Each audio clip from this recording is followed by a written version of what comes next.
Hey, I get it when the lights flicker and the whole neighborhood goes dark. You start wondering whether that big-ticket power station you saw online is really worth the money or just another dusty box.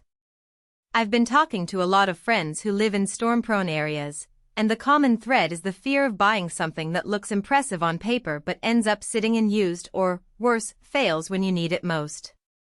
Link is in the description if you want to check the product details on Amazon, and I'm going to walk through why the eco-worthy home power station might actually be the safety net you're looking for or why it could be overkill for you. First off, let's step back from the headline numbers and think about what a home power station is supposed to do in the real world. It's not just a portable charger for your phone, it's a bridge between your grid and your life when the grid disappears. That means you need enough stored energy to keep essential appliances running, enough continuous output to handle startup surges from things like a fridge compressor, and a way to monitor and top up the battery without a lot of hassle. The eco-worthy unit tackles those three needs head-on, but the devil is in the details. The heart of this system is a 10-240 Li-FePO battery pack. Compared with traditional lead-acid or even some lithium-ion packs, Li-FePO gives you a longer cycle life, often 2000 cycles or more, so you're not swapping batteries every few years.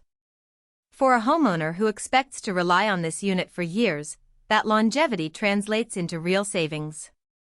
The chemistry is also thermally stable, which means it's less prone to overheating, a comforting fact if you're planning to keep the unit in a garage or a utility closet. Now, the 10 kilowatts continuous inverter is where the rubber meets the road.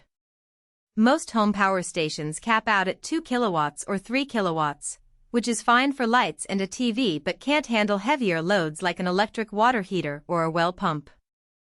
With 10 kilowatts, you can keep a refrigerator, a few lights, a small space heater, and even a desktop computer running simultaneously without tripping the unit's internal protection.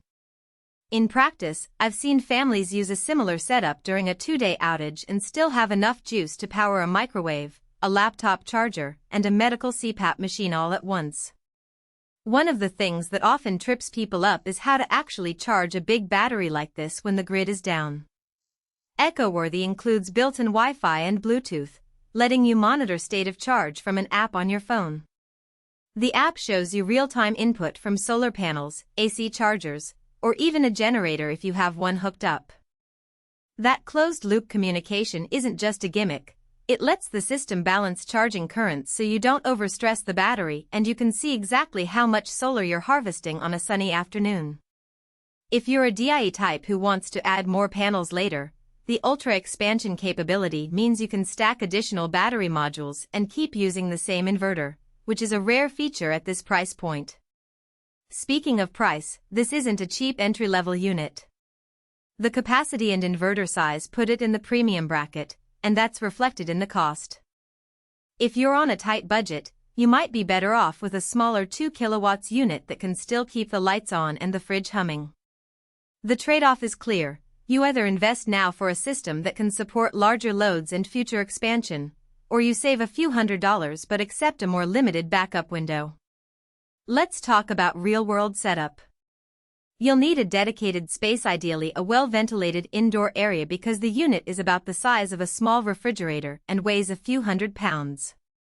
It's not something you'll casually lug around the house, but once it's installed, you can hook it up to a transfer switch that automatically isolates your home's essential circuits when the grid fails.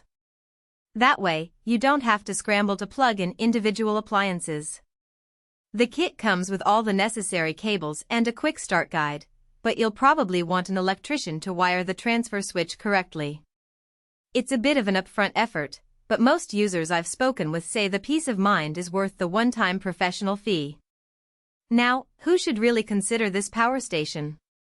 If you live in a region with frequent, multi-hour outages, think hurricane zones, rural areas with an unreliable grid, or places that experience severe winter storms, this unit is built for you.